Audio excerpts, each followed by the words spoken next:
Well, hello everyone and welcome back to History Hacked. Today we're in 19th century America and we're thinking about the Oregon Trail, a famous route used by settlers to move across the American West.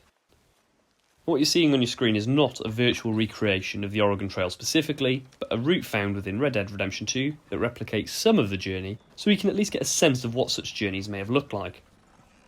For what it's worth, I did actually try to get a full covered wagon for this journey, but I just kept crashing it because I'm a noob, so you'll have to settle for what you see here. But it's worth saying that people, when they made this journey, if they were taking wagons, would take a lot more than what you can see on the screen here.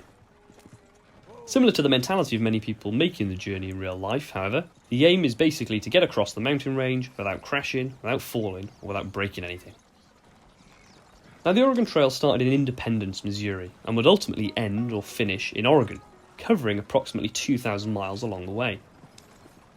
Although frontiersmen had known of the promising farmland in Oregon, and had told people in the East about it in the early 19th century, the long journey to this area seemed impossible for many who wanted to take wagons and settle there permanently. In 1825, however, explorer Jedediah Smith published a route through the Rocky Mountains, prompting more trappers and hunters to make the journey west, who cut vegetation and established river crossings as they went. This paved the way to settlers increasingly being tempted to try their luck, pulled by the prospect of better land and pushed by worsening economic situations in the East. When gold was discovered in California in 1849, the economic prospects became even more obvious. 100,000 people travelled from the East to California, with thousands using the Oregon Trail to get there. But it wasn't just economic factors that prompted people to travel the Oregon Trail. Indeed, the first migrants to travel with a covered wagon train along the trail were two married couples who were missionaries, aiming to convert Native Americans to Christianity. They arrived in 1836, and their safe arrival encouraged families to start making the journey, followed by larger parties generally. I'm just going to try and not tip the wagon over this little rock here, there we go. In 1841, a party of 60 people made the trip, followed in 1842 by a party of 100 people. In 1843, a party of 900 people arrived safely, following a trip led, no less, by one of the married missionaries who'd originally travelled in 1836. Clearly, large groups could make the journey safely, which served as a beacon for others who previously thought the trip impossible. The US government also encouraged westward expansion of settlers towards Oregon, as they were increasingly concerned about the potential influence of the British Empire in Canada over this area. In 1841, the US government even paid $30,000 for an expedition to be completed, mapping out the trail to make the journey seem easier for settlers considering travelling along it.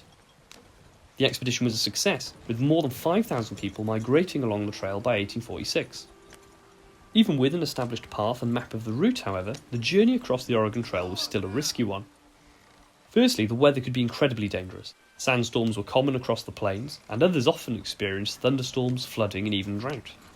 Indeed, migrants ultimately had to time their journey to finish by the winter, so they wouldn't get stuck in the mountains in the snow and freeze to death. Secondly, disease often devastated wagon trains. Cholera and typhus were common, and often sick families would be left behind to minimise the risk of disease spreading further amongst the group. And thirdly, there was always the risk of attack by Native Americans who, unsurprisingly, didn't take too kindly to groups of hundreds of people marching through sacred hunting grounds. The rewards of reaching Oregon were clear, but the risks of not arriving at all were no less present.